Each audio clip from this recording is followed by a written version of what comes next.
Hi friends, welcome back to our YouTube channel. ఈ వీడియోలో ఈరోజు ఉదయం జరిగినటువంటి పేపర్ 1కు సంబంధించి మధ్యాహ్నం జరిగినటువంటి పేపర్ 2కు సంబంధించిన పరీక్షలో వచ్చిన ప్రశ్నలు ఏ విధంగా వచ్చాయి, దానికి సంబంధించిన పూర్తి వివరాలు అయితే నేను ఈ వీడియోలో మాట్లాడతా. ఖచ్చితంగా వీడియోని అయితే లైక్ చేయండి, పక్కన హై బటన్ కూడా క్లిక్ చేయండి, సబ్స్క్రైబ్ చేసుకొని పక్కన బెల్ ఐకాన్ కూడా యాక్టివేట్ చేసి పెట్టుకోండి. ప్లేస్టోర్ నుంచి మున్నాబడి అనే యాప్ని అయితే డౌన్లోడ్ చేసుకోండి. ఇక్కడ చూడండి, గత పరీక్షతో పోలిస్తే అంటే నిన్న జరిగిన పరీక్షతో పోలిస్తే ఈరోజు జరిగిన పేపర్ 1 కావచ్చు, పేపర్ 2 మ్యాథ్స్ అండ్ సైన్స్కి సంబంధించి ఈజీగా సులభంగా వచ్చాయని అభ్యర్థులు అయితే అభిప్రాయపడుతున్నారు. అట్లనే సైకాలజీ మరియు మెథడాలజీకి సంబంధించిన విభాగాలలో గతంలో లాగా పూర్తిగా అప్లికేషన్ ఓరియంటెడ్ కాకుండా ఈసారి ఎక్కువగా డైరెక్ట్ ప్రశ్నలు వచ్చినాయని చెప్తున్నారు. ఇక పేపర్ 2లో కంటెంట్ కోసం 8th class, 9th class, 10th class పాఠ్యాంశాలపై ఎగ్జామినర్ ఫోకస్ చేశారని చెప్తున్నారు. నాన్ మ్యాథ్స్ అభ్యర్థులు కూడా మ్యాథ్స్ ప్రశ్నలు సులభంగా చేసే విధంగా క్వశ్చన్ పేపర్లో ప్రశ్నలు వచ్చాయని చెప్తున్నారు. ఈరోజు మధ్యాహ్నం జరిగినటువంటి మ్యాథ్స్ అండ్ సైన్స్ పరీక్షలో వచ్చినటువంటి కొన్ని ప్రశ్నలు అయితే చూద్దాం. ఇక తెలుగులో అయితే 8th class and 9th class నుంచి ఎక్కువగా ప్రశ్నలు అయితే ఫోకస్ చేసి ఇవ్వడం జరిగింది. ఇక పాఠ్యపుస్తకం వెనుక ఉన్న పదజాలానికి సంబంధించి 3 నుంచి 5 ప్రశ్నలు అడిగిరట. కవులు కావచ్చు, పత్రికలకు సంబంధించిన అంశాలు అడిగిరట.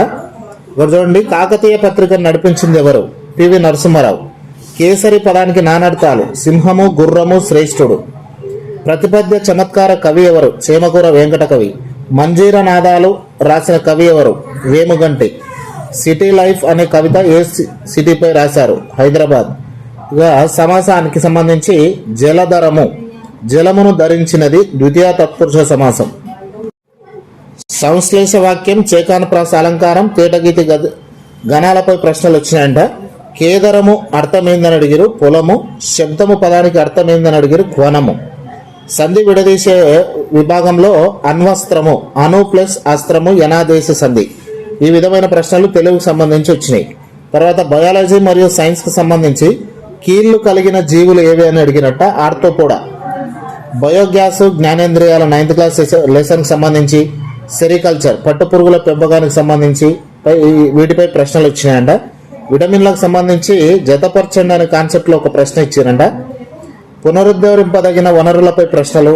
తర్వాత refractive index, sulphur multiple valencies, d orbital, biotin, lymphatic systems, scavenger and blood వంటి అంశాలపై కూడా బయాలజీకి సంబంధించి, బయాలజీ అండ్ సైన్స్కి సంబంధించిన క్వశ్చన్లు వచ్చినాయి.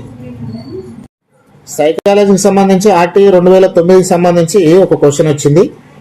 పియాజేకి సంబంధించి అనుగుణ్యత, సాంశీకరణం, కోల్బర్గ్ నైతిక వికాస దశలు, వికాస కృత్యాలు, బ్రూనర్ బోధనా సిద్ధాంతాలపై సైకాలజీకి సంబంధించిన ప్రశ్నలు వచ్చినాయని చెప్తున్నారు.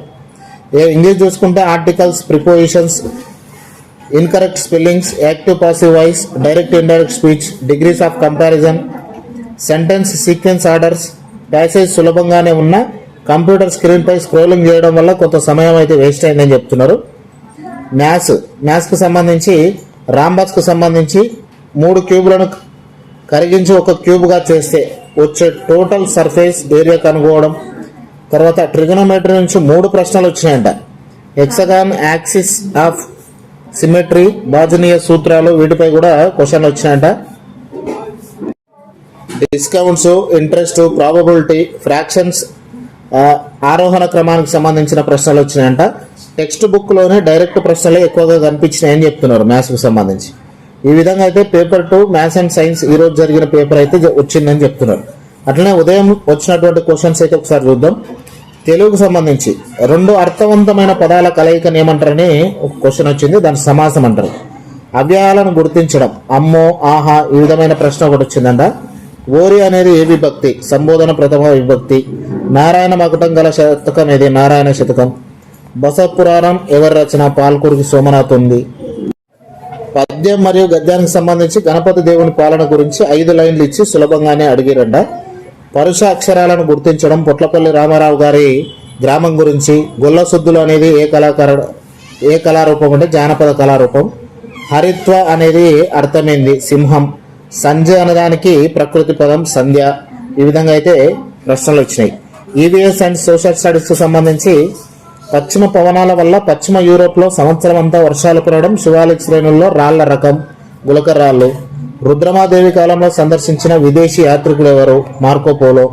పత్ర రంధ్రాల ద్వారా జరిగే క్రియలేవి? శ్వాసక్రియ, కిరణజన్య సంయోగ క్రియ. భోపాల్ నుండి మిజోరం వెళ్ళాలంటే ఏ దిక్కుకు వెళ్ళాలి? తూర్పు దిక్కు. ఇక మ్యాప్ పాయింట్కి సంబంధించిన క్వశ్చన్ అయితే రెగ్యులర్గా వస్తుంది, ఖచ్చితంగా అయితే చూసుకోండి. గ్రామ సభలో పాల్గొనేది ఎవరు? ఓటర్లు, వార్డు మెంబర్లు, సర్పంచి. శ్రీకృష్ణదేవరాయల అష్టదిగ్గజాలలో లేనివారు ఎవరైనా అడిగినంట. తిమ్మరుసు ఆప్షన్లో ఇచ్చారు, తిమ్మరుసు. కుతుబ్ షాహీల సమాధుల నిర్మాణ శైలి పర్షియన్ మరియు హిందూ శైలి. జలియన్ వాలాబాగ్ దురంతం శకయుగం ఎవరి కాలం నుంచి ప్రారంభమైంది? కనిష్కుడు కాలం నుంచి ప్రారంభమైంది. పాలల్లో ఉండే విటమిన్ ఏదైనా అడిగారు, కాల్షియంకి సంబంధించిన ప్రశ్న ఇది. ఇక సైకాలజీ చూస్తే హావింగ్ హార్స్, వికాస కృత్యాలు, శైశవ దశ, థారనైక్స్ సిద్ధాంతాలపై ప్రశ్న అడిగారంట. అత్యంత ప్రభావవంతమైన పిల్లల పెంపకం, ఇంద్రియచాలక దశ, ఉద్దీపన, సామాన్యీకరణ ప్రశ్నలు అడిగారు.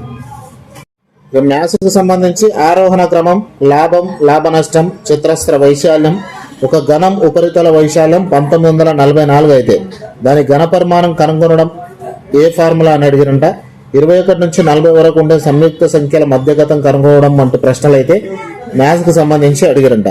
మొత్తంగా అయితే ఈరోజు కొంత సులువుగా ప్రశ్నలు అయితే అడిగినట్టయితే అభ్యర్థులు మనతో చెప్తున్నటువంటి విషయం ఇది. ఫ్రెండ్స్, వీడియో ఖచ్చితంగా మీకు నచ్చింది అనుకుంటున్నా.